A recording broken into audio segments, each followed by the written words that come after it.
Overthinking is a super problem that will rob you of hours. But flipping your thoughts will flip that super problem into a superpower.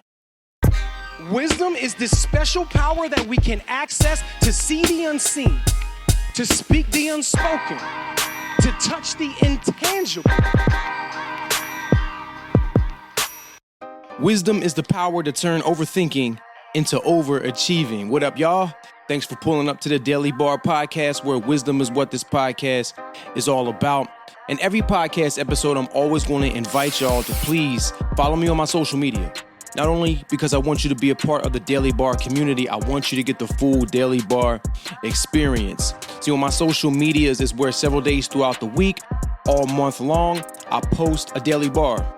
Rhymes like these that you can think of like an espresso shot of wisdom to boost your day, maybe to give you a new thought or just to give you a little bit of inspiration, motivation, transformation. That's what wisdom does. And that's what this podcast is all about. So you want to make sure you follow me at Spence_4 HIRE. Let's get into it. Overthinking.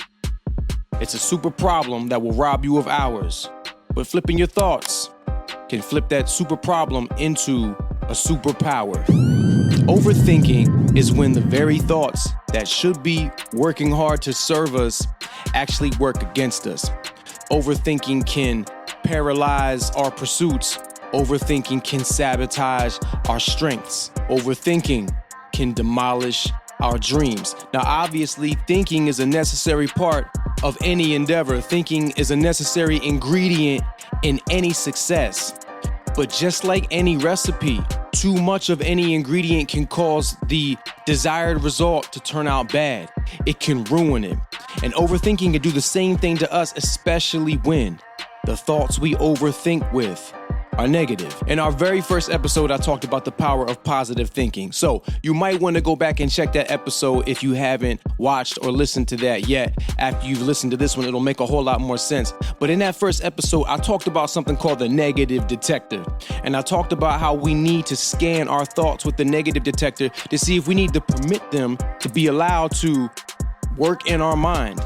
If they're allowed to be on our playlist of thoughts that help us or not, if we should let them influence us or not. Today, we're going to take a look at and break down what it actually looks like when we scan our thoughts with the negative detector. So to do that, let's get into a little case study. Let's take a look at what happens first when we overthink. Let's take a look at what the overthinking process actually looks like when we allow it to happen in our minds.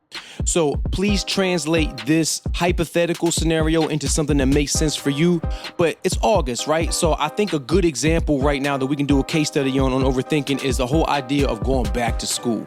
Let's use two different scenarios here. Let's think about the student who took a gap year. Maybe you are a 2024 graduate, and instead of going into 2024 fall season, you took a gap year. So here we are in 2025, heading towards the fall, and you're thinking like, now it's time for me to get back to work, time to go back to school. Or maybe you're somebody who that gap distance is a whole lot further. Maybe you are 4 jobs, 3 kids, 2 marriages, and 1 midlife crisis, separated from school, and now you think it's time to get back into going to school. Let's look at that just as an example. But again, please, you can fill in the blank with anything that means more of a reality to your world. So we start with a great thought.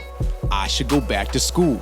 Maybe you found something new that you love, or maybe you're trying to rekindle the flame of a past dream, and school is the next step for that. Okay, that's great. So you think, I should go back to school. And then the following thoughts that come along with it normally support and drive that idea, like, well, okay, what program should I be in? Where could I go to school at? You start daydreaming, looking ahead like, man, how can my life be different if I pursue this career? What could I do with the new money that I'm making, my salary, all of that? My lifestyle could change.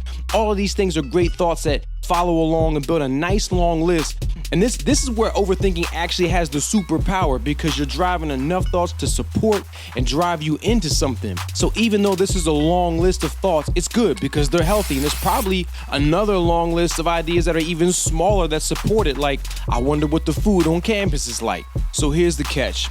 As your mind keeps rolling, producing thoughts to support the initial thought, the inevitable is going to happen. One of these thoughts is going to hit the floor of your mind. Think of it like a coin, and it's going to bounce and flip over to the other side. Yeah, you initially started with, you know what? I'm glad I took that gap year.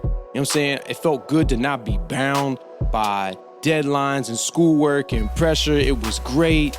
Now it's time to get back to work. Except, man, now I'm a year behind my graduating class. Anybody else who went to school straight in, I'm behind now. I don't really know if I'm too late for this or not. Now that thought seems harmless, and it is, as long as it doesn't lead to another one. Because usually one negative thought leads way to another one, and once overthinking starts, it's an avalanche. The next thought that can come right after it is like regret. Yeah, I shouldn't have taken that gap year. I should probably just let this go now. The person who's been out of school for a long time might start thinking thoughts like, yeah, man, I'm so out of touch with school life. I don't even know if I can use those same skills anymore. I'm probably too far gone from this. And you see, we just start overthinking ourselves right out of our next best thing. See, this is why it's a super problem. Because once this avalanche of thoughts starts rolling, it almost seems like it's impossible to stop. And it's such a super problem because it robs us of such great things that we aspire to do with our lives. But what if we flipped it? What if that same problem of overusage of our mind with negative thoughts, we could take that power and reharness it, and we can turn it into something that's an unstoppable move towards the direction of our dream? If you didn't like a song on the radio, you change the station. Do you do the same with a thought that's causing frustration? You can, but it's going to take a constant scanning with the negative detector of all those thoughts that creep into your mind that have the potential to talk you out of pursuing your goals. And here's the thing, not all of the thoughts that creep into our mind are necessarily negative. Sometimes they're just awareness of maybe the realities or the challenges that can become obstacles. Those kind of thoughts aren't bad. It's good. It's just that those realistic thoughts, they normally have a negative thought lurking behind them. Like bro leaning out from behind the tree, hands folded, licking his lips like, yeah, now's my move. It's like negative thoughts call dibs on realistic or challenging thoughts. We think that realistic or challenging thought, and then the thought that creeps out right from behind it is, man, this is going to be tough, so I guess I can't do this. Or I guess it's just not for me. Hold up. Just like a soundtrack makes a film powerful and inspiring, your thoughts are your soundtrack, so build one that's self-admiring. So here's where the negative detector comes in. Thoughts creep in. Are they realistic? Are they challenging? Or are they flat out negative? You hit it with the negative detector, and here's what that involves. You ask and you challenge each of these thoughts with 3 questions. The first question is this: is it true? A thought isn't negative if it's simply just pointing out the challenge. Like, going back to school is going to be tough. That's true. But is this true? And I don't think I'm going to be able to find the balance to do it all, so I might as well not even try. Unless you've proven that, that's not necessarily true. No, that's negative. You don't know that. If it's not true, it's already failed the first test. The next question we scan it with is this: is it helpful? It's a helpful thought to think, man, I don't know how I'm going to pay for school. School is going to cost. That's absolutely helpful because you do need to know how you're going to pay for it. That's helpful, but it's not helpful to tack on to the end of that thought and you're never going to figure out how to pay for it anyway. That's not helpful. The last question is so important. And it may not seem like it is compared to the other two because they seem like facts, right? Like, is it true? Is it helpful? But this one is so important. Is it kind? When a thought comes into your mind, you need to scan it with, is it kind? Listen, no one's voice is going to be louder, more critical, and even just more downright mean to us than our own voice, our own thoughts. And so we need to scan these thoughts with, is it true? Is it helpful? And most importantly, is it kind to me? Maybe to somebody else, is it kind? For example, the thought of, I guess I'm just not smart enough to go back to school. That's not kind. That thought does not get to be on the playlist of your thoughts that play over and over again on your mind, on repeat, driving your life. That's not kind to you. There's only one person standing in my way. That person is me, and I quit doing that yesterday. Is it true? Is it helpful? Is it kind? If a thought in your mind cannot pass those 3 questions as a test, you need to cut it and you need to replace it with a new thought.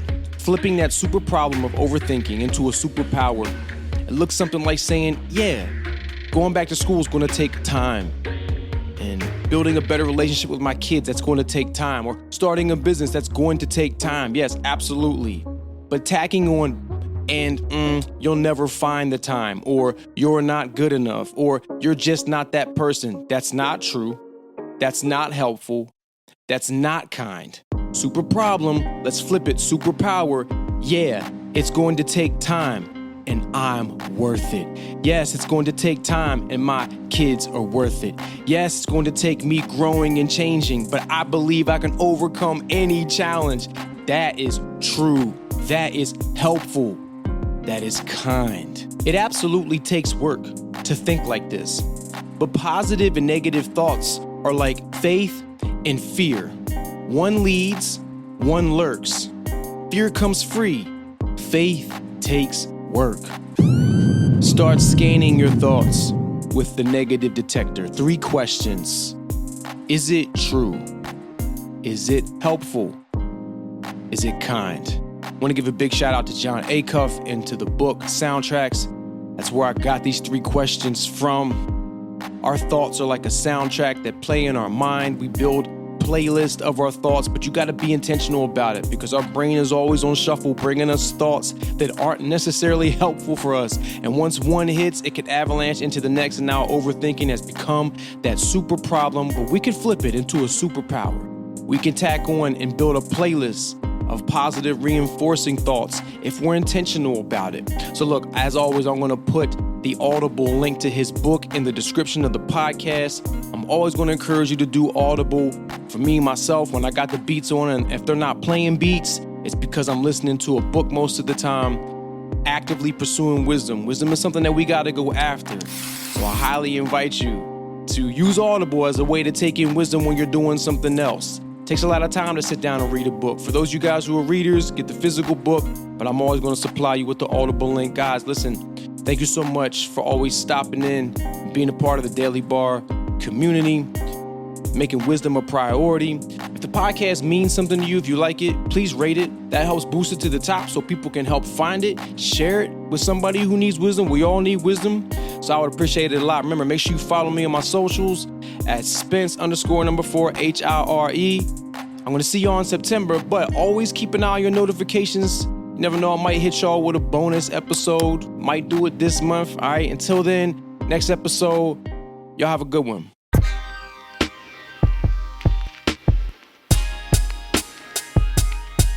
For more content, original music, and speaking and coaching services, hit me up at my website, Spence4h.com.